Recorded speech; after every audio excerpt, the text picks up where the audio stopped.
Jesus said, "I am the good shepherd. The good shepherd is one who lays down his life for his sheep.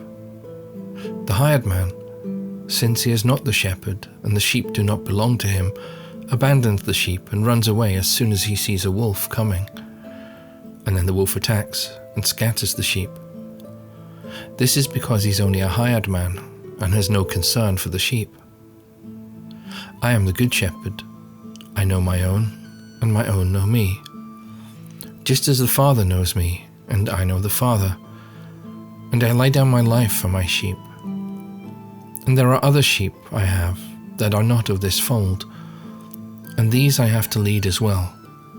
They too will listen to my voice, and there will be only one flock and one shepherd. The Father loves me, because I lay down my life in order to take it up again. No one takes it from me. I lay it down of my own free will, and as it is in my power to lay it down, so it is in my power to take it up again.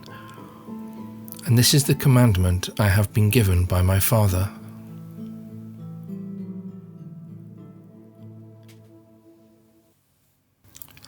For decades, the American author Studs Terkel travelled through America armed with a tape recorder and asked people about their work and whether they were happy. Terkel talked to people from all sorts of walks of life and recorded their thoughts in a book he simply called Working. Many of the interviews are strangely similar, starting with the mundane details of the workplace, but often moving to much deeper thoughts, occasionally giving an illicit glimpse of an American rarely seen.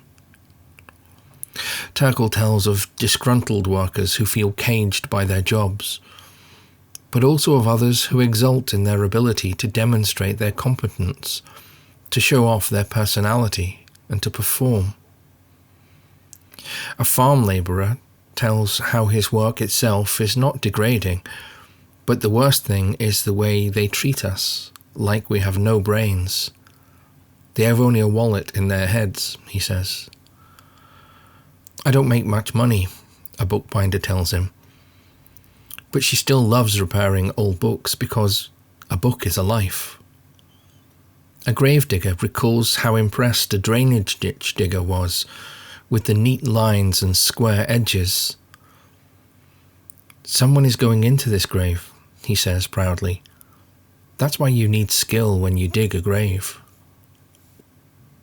Working is at times a very moving book. Voices from a different age, but the phrase in the book that stayed with me was from the foreword.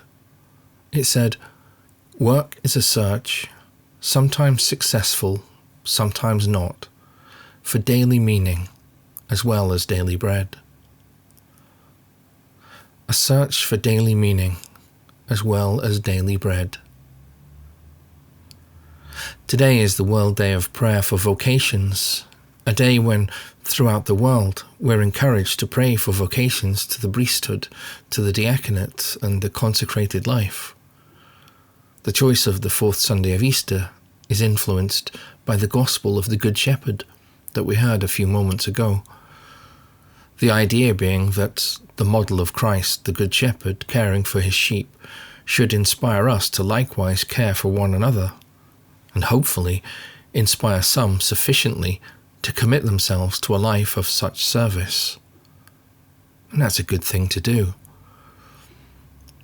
But there is more to vocation than that, more than choosing a particular career or occupation.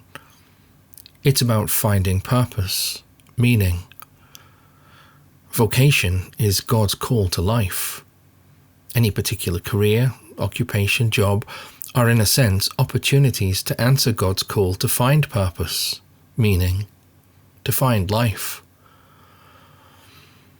As we celebrate the World Day of Prayer for Vocations, let us pray that we may trust in the Good Shepherd, that we may all open our ears and our hearts to his call, and follow him to wherever he leads, so that we may all find peace, contentment, meaning, and life.